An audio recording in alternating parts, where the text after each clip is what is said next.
Plus I get to hit something, which is fun. Who said violence doesn't solve problems? Hooray!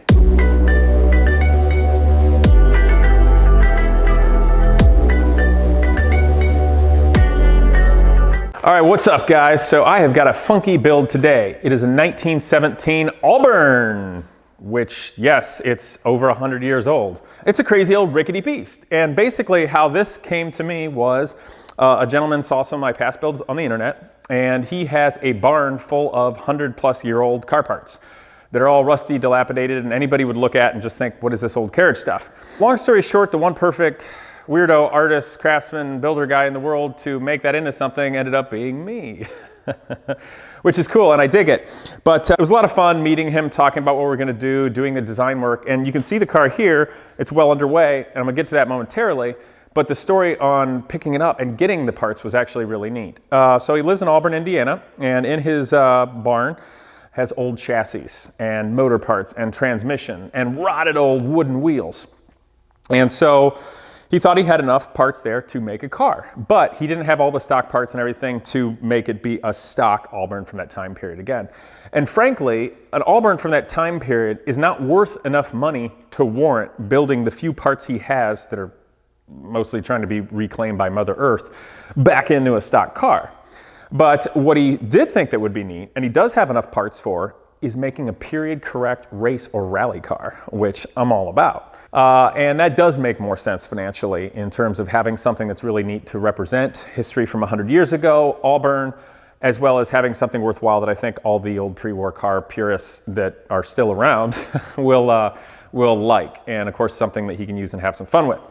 So went to his farm and started digging out these chassis, picking out the best one, picking out a huge pile of rusty old parts, which we sorted through and deciding what can actually be used, what should be salvaged, and going through there. And that was kind of exciting. It was really neat because we're in an era of cars that this is like carriage stuff. You know what I mean? Like it's barely like a car at this point. It's so rudimentary. So all you engineer guys out there that like are with modern cars, throw away everything you know. Just throw it all away, okay? This is from another planet, which is cool. And of course, it's got old wood spoked wheels, which have to be rebuilt because we're not gonna use 100-year-old wood that sat out in a barn.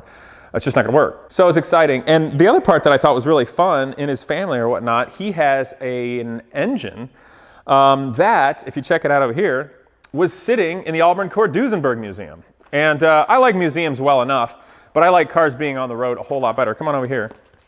So he had a motor and parts and such, which he just said, hey, I want that back from the museum. Cool, right? Which is nice. So a lot of people got to see it and learn from it in the past, but now these things get some life breathed back into them, and for all of you guys out there on the internet. So frankly, in my opinion, a lot better than rotting in a museum.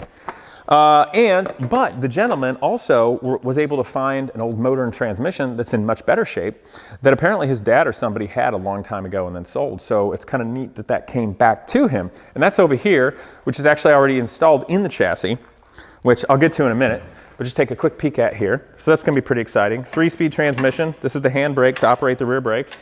And here's where the pedals pivot.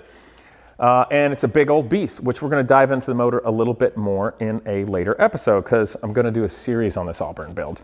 So I thought what I'd do now is bring you guys up to speed in terms of where this restoration of the parts and build has come to, where we're at now, and where we're going, because it's going to be really neat, even down to like designing and doing the drafting and such. So the first thing was, as you can tell, the chassis is a rusty old mess that's 100 years old. It's been sitting in a barn, getting rained on, and pretty much junk. So the first thing was stripping that down as much as you can do. And it's difficult. Sometimes requiring torches, sometimes you're having to cut it apart, you know. But the interesting thing about the metal, even though this thing's 100 years old and sitting outside, a lot of things didn't rust much. So the metallurgy they used is, I'm gonna use the word interesting, because it's not like it's magically better than everything we're using now. By no means is it have like the tensile strength and rigidity and such of what the alloys were. But for some reason, it just doesn't really rust that much, which is interesting. The gentleman that has the build, he was very reasonable about this restoration. And I'm gonna make a point. One major problem in the car world with restorations, and it doesn't matter whether it's vintage Ferraris or pre-war cars or vintage race cars, Mechanics are horrible to each other. They always say everybody else's stuff is crap and mine's better. And then these buyers, they lose reason in terms of what actually is good enough quality or what kind of shape or techniques or paint was used in something back in the day. And they just want everything to be like bejeweled Fabergé egg perfect. Except that costs ridiculous sums of money for no good reason. And I don't like those people as a client because they're never happy. And other mechanics just think your work's crap all the time, no matter what, because you're making the client happy and trying to weigh cost factors and everything like that. And then the person that's restoring said car always ends up just taking the brunt of everything, and that stinks. So I didn't want to do that, especially with a build like this. And I said to the gentleman, I love this, I think it's going to be great, but we have to be realistic about what this is going to be. I don't want you to spend way too much money. I don't want to work on things spending your money when you could just get something like that. So let's make this a worthwhile return. But you need to be realistic that this is not going to be like some, I'm trying to win Pebble Beach without playing all the politics kind of restoration. And he was cool with that, and he got it because he wants to drive it. Yes. So totally cool. And he kind of likes the patina, you know, the little aged look and fixing it up, which anybody who's known anything about antique firearms knows you don't restore like antique firearms. You want that patina because people appreciate that sort of thing. So with regard to the chassis, basically it was just making sure it was straight, making sure it was reasonably structural sound, getting it better, and getting a worthwhile quality paint on it for corrosion protection. We use a kind of just a lower sheen black. The reason being is if it needs any drilling or cutting or welding on it, you can quickly buzz that away. Do whatever work you need to do as it's a work in progress or building it as a race car, and then, you know, shoot some paint on that area. It'd be really nice to do. So, because if we were doing this build where everything had to be built and then completely taken apart and be mirror finished, smooth, perfect, it would be an astronomical amount of money that you're not going to want to drive it, and it's going to sit in some stupid collection or museum and just collect dust and die. And that's no fun. I think it's really neat he wants to drive it and he's reasonable. So for me as an artist, as a craftsman, as an engineer, as a builder, I was like, yeah, let's do this project together. I think it'll be fun. So I really respect his attitude and that he cares about things, and we're doing a great job together, and it's gonna be a lot of fun. And hopefully you all get a new appreciation for these old kind of things. So right now, where we've got the car, why don't you come over here and take a good look from the side. So I'm just getting the wheels in order so it can finally sit for the first time on its actual wheels and tires on the ground with its little more rolling chassis. It's actually got a drivetrain in it. So where we're at is this. So the chassis and suspension is reasonably, I'm air quoting, finished. Okay. And as you may notice, some of these dog bones here and shackles and some of the hardware has been newly nickel plated. You know, it just goes a long way to make these nice corrosion protection. And of course, nickel as a plating is something that would have been back in the day rather than chrome. We're not over restoring this. This is not going to be kind of like a baby boomer's muscle car where you just pull out lawn chairs and sit behind it at a car show and hope somebody can talk to you. It's going to be something to drive and enjoy. So we got it there. Then the next thing was putting his better drivetrain, just getting it in place. Obviously, the drivetrain is going to need some tuning and work. There's exhaust and intake and all that jazz, but getting it in place so we know what we've got in terms of a spatial consideration. Because as you notice, there's no bodywork. There's no interior. I'm going to have to make all that. And in this series, that's where I'm going to get into actually doing old school design renderings on paper. Paper? What? Yeah, like that. It's going to be fun. So one of the original hoods that we had that had like kind of the more Edwardian look, where it's folded instead around, which matches this radiator shroud, had this dipped to get as much of the corrosion out as possible because it like pits. It's almost like the cancer rust of little worms digging into the metal over 100 years. So getting it in place so that visually as a designer I can see the spatial considerations, how big is it, what does it look like, because back in the day when you were coach building cars, you might have a chassis builder, like if Duesenberg's making your chassis and engine and all, then the car goes to a coach builder, maybe like LeBaron or something like that, and they build their own body. So what we're doing is exactly the same as what was done 100 years ago or 80 years ago. It's just that nobody does that anymore. But coming up here, so making it a nice driving car, his radiators were just junk. They were just shot. So we utilized the tanks of the radiators, and I sent that into a gentleman that makes a new core. Now this is a brass radiator there. It's painted black, and this is more of the modern fin type. So we deviated a little bit from the originality because we wanted to make sure it cools really well at all time and doesn't overheat, because they're not, I don't believe, a pressurized cooling system. You know, this is rudimentary. This is back in the day. Plus, if we put a screen over it, you won't notice the slightly more modern fins, and it's also a real fun place to paint a number like you may have seen on 1920s Bentley race cars and loads of race cars back in the day. You just paint the number right on the radiator like that. But the thing that I'm enjoying the most, and I think you guys are going to get a kick out, are the wheels. So come over here and check this out. Here's one, and this wheel is finished. The tire and rim is mounted. Come on down here. Take a look at that, and I'm going to go over here and grab an old one while you're doing that. They're the darndest thing. So check this out. So you're obviously looking at a front wheel, and this is a rear wheel. That's one of the old ones. This is 100 years old, and I'm not a baby boomer, so I can't remember the line right, but this is that damn Roy Rogers wagon wheel coffee table garage sale. It was terrible. I didn't even like that movie. But anyway, rear wheel, so you can see that you're really not going to use this. I mean, the wood is really, it's just not happy anymore. Funny tip, way back when wheels like this on early cars or wagon wheels would get loose because the wood would dry out and it would kind of like, everything would get loose. You just go park it in a stream like overnight or for a few hours and let the water swell up the wood and it'd be tight again. But this is a rear one, and this is actually the brake. It's a drum, so it has literally brake shoes on the inside and brake shoes on the outside. One that you operate with your foot with the pedal, and one that you can operate with your hand up here. It's kind of cool, right? And the other thing I think is really neat, which you can see illustrated here, is so this blue, these are the wood, okay, and this here is wood as well. Around the outside of the wood, on this nice new one as well as this, is this steel band that goes the whole way around, okay? And then obviously this part is the hub. If you look inside here, and this is the original Auburn wheel cap that was cleaned up and nickel plated again. You see where it says Auburn. I mean, that's 100 years old. It's just replated and cleaned up. Here you can see your castellated nut, and you've got funky wheel bearings in there, which I'll show you another date. I have not yet lubricated these. I was just getting this on to see it. But pretty neat. Now you may have noticed this front wheel, there's no brakes on the front. There's only brakes on the rear, and they're mechanical band brakes, like a kid's 1980s non-racing go-kart. Yeah, why? Because it worked back then. It doesn't make that much power. And yeah, these tires are super skinny, but they ford through mud and snow really well. A skinny tire actually gets through mud and snow and stream a lot better than wide stuff. Like, if I had to drive this thing through like Mongolia across the mountains to like Peking to Paris, this car would do a heck of a lot better than my Viper. You know what I'm saying? So there's purposes for these things back in the day. But something else to bring up, and I'm going to gently set this here, is, so on old-timey cars like this, so you got your tire, okay? And yes, it's white. I mean, this was like way back when they weren't necessarily putting carbon in them and doing vulcanization. Like, this is back in the day. And these are remake tires. The tread literally says non-skid. I mean, how cool is that, right? And these are remakes of old Firestone tires.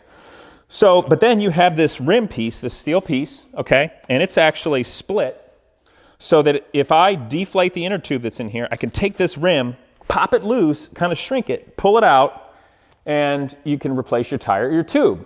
So that if you're on a rally, you know, going across mountains or, you know, trying to beat a horse or something, then you could have a spare bunch of rims. This is the rim, and this is the tire just on the side of your car, because your wheel's probably going to be good. And then you just stick this on the wheel. And I'm going to show you how that works, because it's pretty interesting. Also, for all those people like, yo man, check out my rims. This is a rim, and that's a wheel. And the same goes for cars too. Anyway, I never like to call wheels rims. Wasn't my thing. So what do we got back here? You stay here, I got something else to show you. So there's a little locking ring on how this works, right? And this is pretty cool. I don't know if you're gonna be able to see it. It's a steel ring, and you can see it's a triangular shape. It's a wedge, right? Right there. Can you see that? Yeah. Right here, you can just barely see the word Firestone. I hope you can see that, which is kind of neat. So the tire was Firestone, but even the rim and this locking ring was Firestone as well. And if you look here on this, the rim on the outside of this wheel, there's a little wedge here. So when you slide the tire with the rim over this wheel, it pushes against that edge and this little ramp, this wedge, and jams it on. And as you put pressure on it, it kind of like expands it and centers it.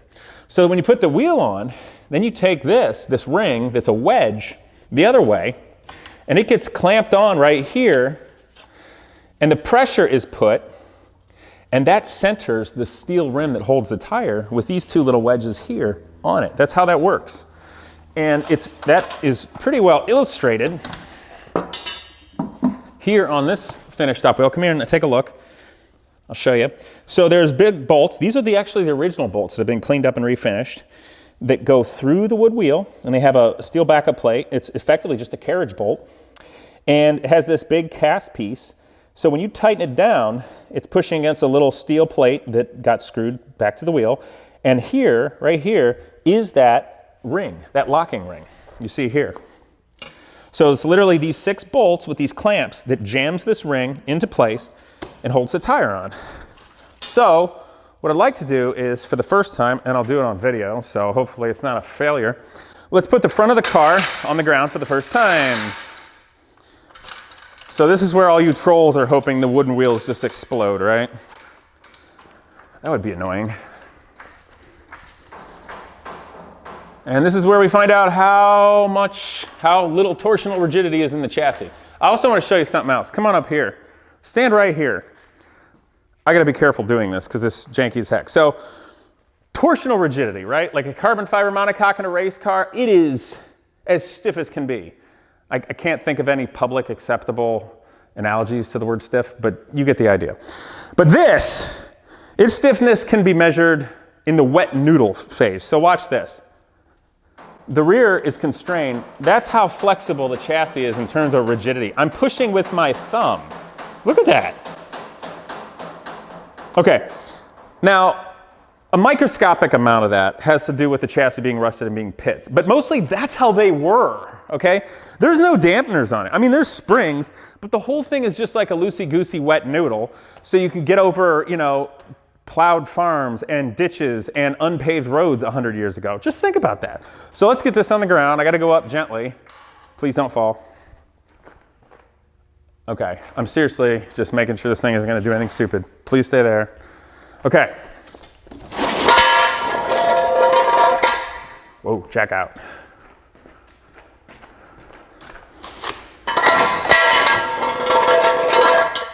Okay, nothing horrible gonna happen underneath. Please be good. Okay, here we go. Tell you what, before I put that down, I want to show you guys the steering. How about that? Come here.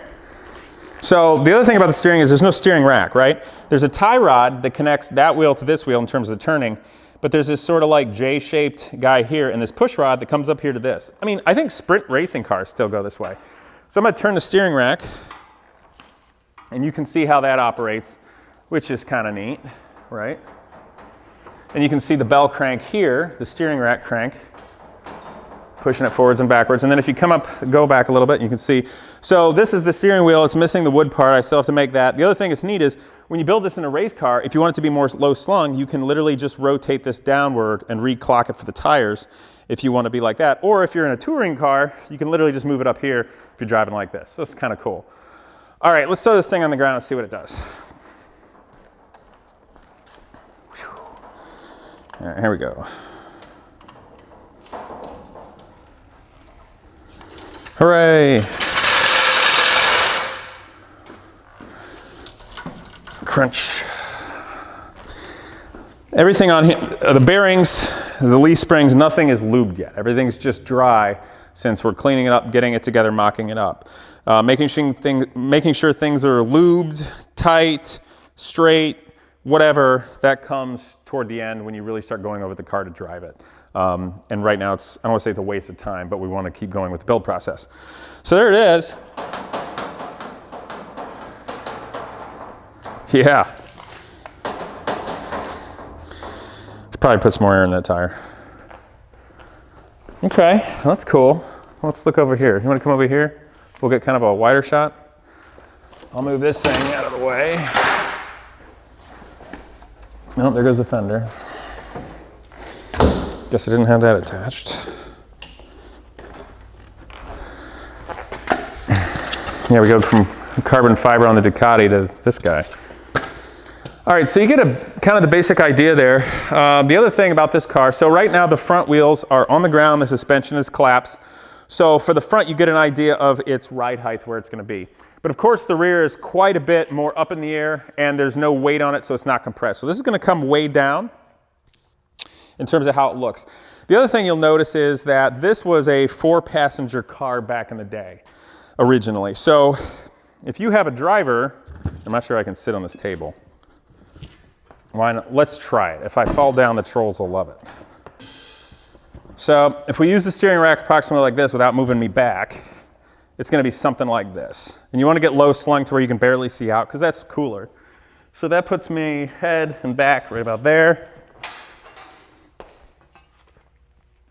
This is like what kids like 100 years ago would chase with a stick. Like that's what they did. That was Instagram 100 years ago. You chased a hoop with a stick. So I guess that puts the back of my head kind of in this area, and that's cool.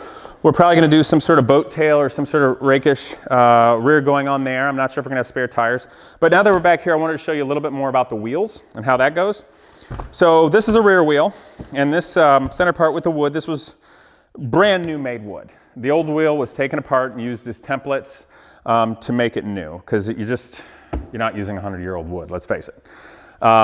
This is the original steel part here, the original steel parts everywhere you can use them. This is a drive hub. You'll notice it has a bearing that can go in here. And these are the bearings. Look at these crazy things, right? They're not even single piece. It's like rolled, hardened steel. And I'm air quoting hardened. And this goes in here. It's like a bearing cassette. See that there? They're like a grease. And then this bearing rides on this surface right here. And then here's the axle that drives it. It's got a Woodruff key here. And actually, that's not the correct nut. We put that on there just to protect the threads. The correct nuts are over here. And then lastly, here's the brake drum. So this drum, painted it here and on the edge, because that's where, we don't want it to corrode. But this surface and the inner surface both act for braking, so that's why they're not painted. You can see this band here. It's literally a belt with a friction material in it, and it gets pulled by when you push the brake pedal. And the inside one acts as a wedge, which, goes outward like a modern brake drum. And that goes when you pull the lever. So your brake is literally this drum, which just goes inside there and acts, which is interesting because Hamster 6-wheel go-kart originally started out as an 80s go-kart before we made it totally crazy. And it's got old school go-kart brakes that work in the exact same principle. So it's kind of interesting. Kids go-kart in the 80s or person's car in the 19-teens, World War I era. So check out this wood. So this is where we are, where we'll have to put it together. And the bolts are old school bolts that have been cleaned up a bit. So here's the bigger drive bolts. They've been painted. And these are the ones that will go through the wood and bolt to the braking drum here, as well as this drive flange. You'll notice again that little wedge that holds the wheel from going on. This hole in the wheel right here is for the valve stem of the inner tube. And then these holes right here in the steel, there's a steel nub that comes out from the inside of the rim, which mechanically locks in place so it can't spin on the wheel when you're driving the car. So now, and I'll probably do this last part with you guys not around, because I'll probably curse and throw things and it'll take forever, and that'll make really great YouTube content. Maybe we should just do it. So this is painted for corrosion protection, but it's got to go in there. Now I want to double check that I'm not being stupid and putting it together backwards. For anybody that's made your own brake lines, you go to flare it and you hate your life and it's so difficult and you're like, yay, I got to put it on. Except you forgot to put on the actual nut part and then you have to cut it off and do it again. So let's not do that. So the ring goes on the inside, this ramp, and then the flange goes on the outside. So I got to get this thing right here. Now what I'm going to do is, I'm actually going to do this on camera, which I hate. This is where mechanics hate people watching. Go away. Makes everything bad. This is not a proper work surface, and I don't know if this is going to be nice enough to work, but we're going to try it out. If it doesn't work, I'm just not going to do it. I'll do it later and I'll show you. Take some pictures. I'm starting to do this just with this lame rubber mallet. First of all, this area here is not going to be seen. It gets covered up by this. If I used a steel hammer, I'd be in danger of smushing the metal or cracking it or denting it, hurting these threads. Don't want to do that. Plus, in many ways, you want to start with something. This is a delicate piece. It's taken a long time to remake these wheels, and I don't want to jack them up now. So I'm starting a little more delicate before I get crazy on it. And if it's really not going, I'll pop it out, and I'll have to sand the inside of the wood so it fits a little better. And I also got to make sure that these are lining up as it goes down. What do you know? That wasn't so bad. Okay. Plus I get to hit something, which is fun. Who said violence doesn't solve problems? Hooray. Okay, don't listen to me, kids. I meant that sarcastically. Or maybe I didn't, I don't know. Okay, so this isn't, I don't want to do that. That's not proper, and you guys are all going to call me out. All right, let's see here. So I'm going to take this punch, it's round, and I'm going to use it. You can see if you look in there, I got it really close, but the holes don't quite line up. Welcome to life. So I just got to turn it a little to clock it. If you want to come watch, do that right here. Now you want to be careful of the wood and all, but this is being really nice, so I'm not boogering anything up. And this is one of those examples where you really just got to be patient with things, because, you know, mechanics and craftsmen have been around for a long time. They get good at stuff. Basically what good means is what they can get away with, what improper tools they can use, how they can shortcut things, but still have a great effect and everything look good and function and be right. Obviously you want to use the right things, but if you're like some book smart cubicle nerd, you'll never get anything done. So like, but you always have to have that inner monologue like, slow down, don't wreck it. Because if you mess something up, it could literally take you a week to fix something you screwed up in 30 seconds. You know what I mean? So you gotta be careful with all those things. And then of course, having respect for this cool old antique stuff that people built 100 years ago. And this was literally the best they can do, and that meant a lot to them. So you gotta respect the history too. And I certainly respect the guy that thought enough of me to have the opportunity to build this. So that's another part too. Okay, so here we got the brake drum. This part, the drive flange went in just fine. Everything looks great. We got the wheel on correctly. These three have to line up with these three. So I'm gonna hope that they're spaced correctly and not actually, they look like they're even, but they're not. And this may just go on nice, I don't know. Haha! It doesn't, because it's a jerk. All right, so come here and you'll start to learn the bane of my existence. This is where all your SolidWorks training and all the young people, blah, blah, computers, not gonna help you. So guess what? That stuff doesn't line up. But these three line up, okay? But these don't line up. That's what happens when things are hand drilled. This brake drum either didn't go on this particular wheel or it was clocked differently. So now I get the great pleasure of carefully, so I don't screw up the paint, carefully trying to figure out where it clocks properly. But that's gonna get boring because God only knows how long I'm gonna be here. Ooh, did that work? Or is that gonna work? That almost works, except for that one bolt hole, which I have to drill out, which should be dumb. Oh, isn't it exciting to be a craftsman and mechanic? Hooray. So, all the people that think race car driving is super fun, for every like hour you spend on the racetrack, you probably spend 1,000 hours in the garage. So just, you know, keep that in mind. And it's also funny too, so like when I was working on the turbine Batmobile, which you guys will see in the other series, the thing that I learned from working on that turbine engine that was ex-military, when you think of all the craftsmanship, time, engineering, and money poured into something like turbine engine development over 20 some years, just so we can blow up somebody else's stuff, or even this, you realize, oh, so we actually could have like solved all the problems of humanity and cancer if we just focused it on something different. But for some reason, we just like to blow things up and go fast. I just thought I'd throw that out there, not as a downer, but you know, so you really smart engineers and mechanics, instead of just making some dumb supercar again, maybe you can go, you know, change the world for the better. Okay, I think I got it. Pretty darn close. Let's go with this.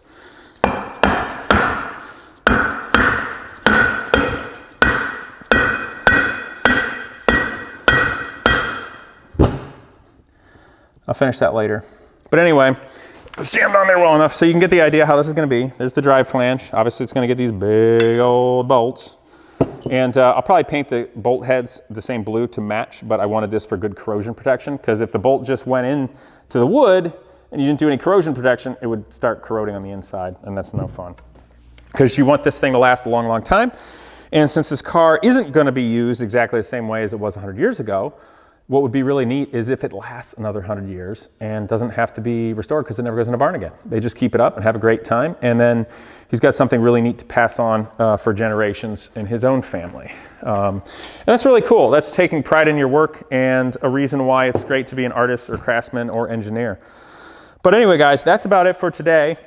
We're going to come back to this and it's going to be really interesting. So I'm going to get the wheels on this thing. I'm going to get it on the ground. And in the next one, what I think I'll do is I'll show you guys, go over the engine, show you what that looks like, take the hood off, and then we're going to throw the hood back on, and we're going to take a quick look at it, maybe start doing some real quick design type sketches. Cool, right? Art, what up? And just go from there. So I hope you guys are liking this, that you will comment, and please subscribe. It's going to be good. We got a lot of great stuff, and I think you're going to like it. So I'll see you next time.